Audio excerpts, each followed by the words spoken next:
Welcome back, Questers, to our routine of opening the scriptures. Let's continue exploring the story of the Bible with Genesis chapter 22.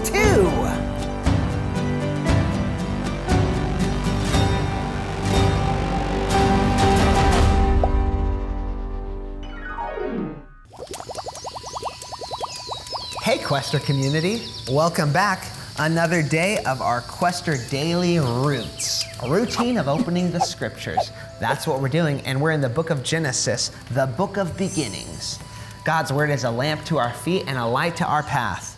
In order to be Jesus' disciples, we need to fill our minds with the Bible. And in order to bear sweet fruits, our hearts have to take deep roots. And that's what we're doing every single day. So, Questers, let's get rooted. Genesis 22. Let's go. Sometime later, God tested Abraham. He said to him, "Abraham."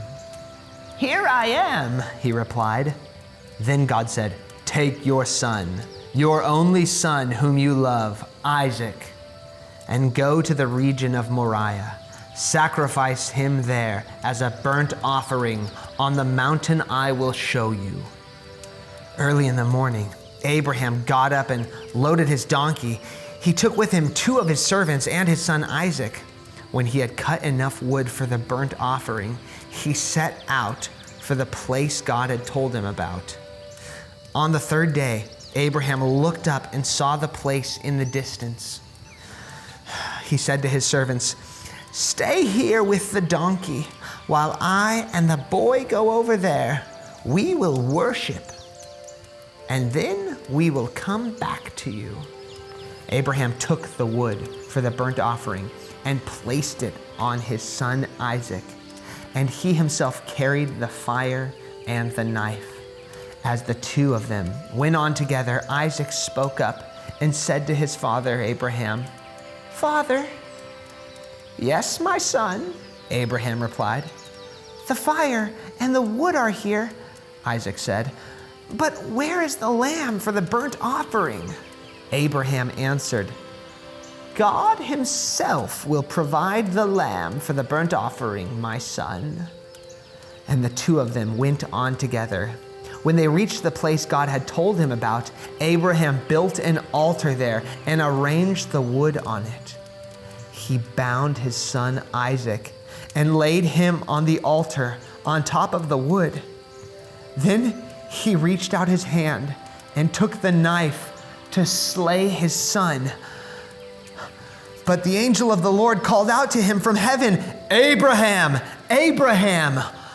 "Here I am," he replied. "Do not lay your hand on the boy," he said. "Do not do anything to him. Now I know that you fear God because you have not withheld from me your son, your only son." Abraham looked up, and there in the thicket he saw a ram caught by its horns. He went over and took the ram and sacrificed it as a burnt offering instead of his son. So Abraham called that place, "The Lord will provide."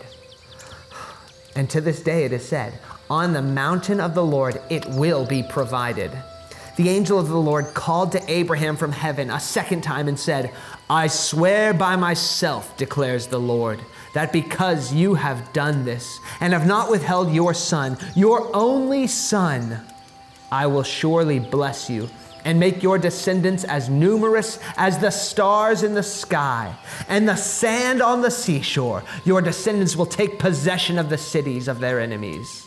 And through your offspring, all nations on the earth will be blessed because you have obeyed me." Then Abraham returned to his servants, and they set off together for Beersheba, and Abraham stayed in Beersheba. Sometime later, Abraham was told, "Milcah is also a mother. She has borne sons to your brother Nahor. Uz, the firstborn of Buz, is his brother. Kemuel, the father of Aram. Kesed, Hazo, Pildash, Jiphlaph, and Bethuel. Bethuel became the father of Rebekah. Milcah also bore these 8 sons to Abraham's brother Nahor. His concubine, whose name was Reumah, also had sons, Tebah, Gaham, Tahash, and Maacah. The grass withers, its flower falls away, but the word of the Lord endures forever. Genesis chapter 22, another magnificent chapter packed full of things in this story that I have questions about. My first question is this: why is it that Abraham calls what him and Isaac are about to do worship?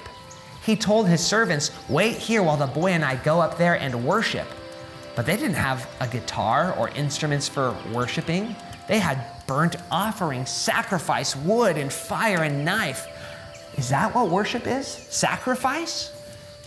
My other question is this: if God is all-knowing, why did he put Abraham to the test and see if he would obey him? Doesn't God already know that he would obey if he was put to the test? Those are some of the big questions that I have. It's not easy to be tested by God, but testing does produce in us deeper faith and stronger confidence in God and his promises. What are the big questions that you have from Genesis chapter 22? I'd love to hear your questions in the comments below, or send us a letter to our P.O. Box. You can find our address on our website, questercommunity.com. Hope to hear from you soon, Questers. But for now, I'd like to give a big, ginormous shout out to my friends Travis and Cassie, Hazel, Elizabeth, and Zipporah. Thank you so much for being Quester investors who give generously to make the Quester community grow and help videos like this come about. We'll see you tomorrow for Genesis chapter 23 in our Quester Roots reading. We are on a quest to read the Bible.